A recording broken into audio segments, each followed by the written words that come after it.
மற்றும் ஒரு இனிமையான மாலை நேரத்திலே சந்திப்பதில் மகிழ்ச்சி அடைகின்றேன். நான் டாக்டர் ரமேஷ். வணக்கம் சார் டாக்டர் ரவிசங்கர் அவர்களே. ஒரு குழந்தை பெறுவதில் பெண்களை பொறுத்த வகையில் எல்லாமே ஓகே இருக்கு.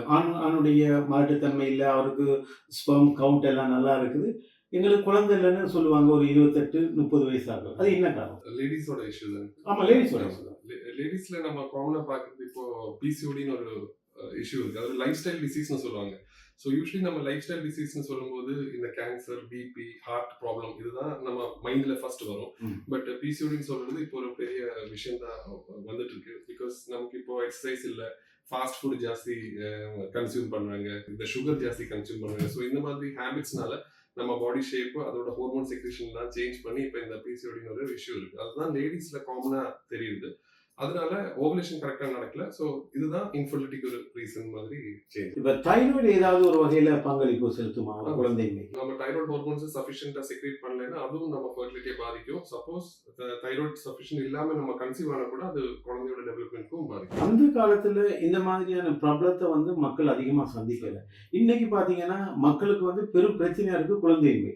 யாரை கேட்டாலும் குழந்தை இல்லைங்கிறாங்க. அப்ப அந்த காலத்துல மிக இலகுவாக 10, 15, 12 பிள்ளைகளை பெற்றவங்களும் இருக்கிறாங்க. இது வேர்ல்ட் வைடா நடந்த ஒரு விஷயம் தான். ஆனா இன்னைக்கு அதுக்கு முக்கியமான காரணம்னு நீங்க எது நினைக்கிறீங்க? நம்மளோட லைஃப் ஸ்டைல் சார். நம்மளோட ஃபுட்டோட குவாலிட்டி ரொம்ப கம்மியா இருக்கு. இப்போ இருக்கிற வெஜிடபிள்ஸ்ல அதுக்குள்ள இருக்கிற நியூட்ரியன்ஸ் முன்னாடில இருந்து ரொம்ப கம்மியா இருக்கு. ஸோ நம்ம ஃபார்மிங் டெக்னிக்ஸ், அது கன்சியூம் பண்ற ரீதி மீன்ஸ் அதோட பியூரிட்டி எல்லாமே லாஸ் ஆயிடுச்சு.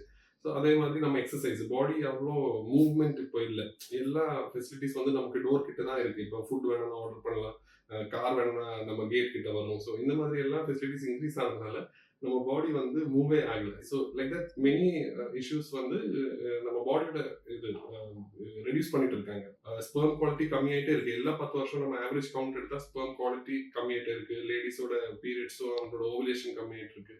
ஸோ இதுதான் அதோட. அதே போல சார் எங்களுடைய மன அழுத்தங்கள், அது என்னன்னா இன்னைக்கு பொருளாதாரமும் ஒரு பெரும் பிரச்சனையா இருக்குது. இந்த மன அழுத்த காரணமாகவும் அவர்களுடைய தாம்பத்திய உறவினுடைய குறைபாடும் கூட ஒரு காரணமா இருக்கு. இந்த சைக்காலஜிக்கல் இஷ்யூ. ஆமா. ஸோ இப்போ ஸ்ட்ரெஸ் ரொம்ப ஜாஸ்தி. இப்போ மக்களுக்கு அவங்களோட ஜாப் ஆயிருக்கட்டும், ஹஸ்பண்ட் கூட இல்ல வைஃப் கூட அட்ஜஸ்ட் பண்ணி போறதெல்லாம் ரொம்ப பிரச்சனையா இருக்கு. ஸோ சைக்காலஜிக்கல் இஷ்யூஸும் இது ரொம்ப பாதிக்கும். நமக்கு ஆங்ஸைட்டி இருக்கும்போது கன்சீவ் ஆகுறது சான்ஸ் கொஞ்சம் கம்மி.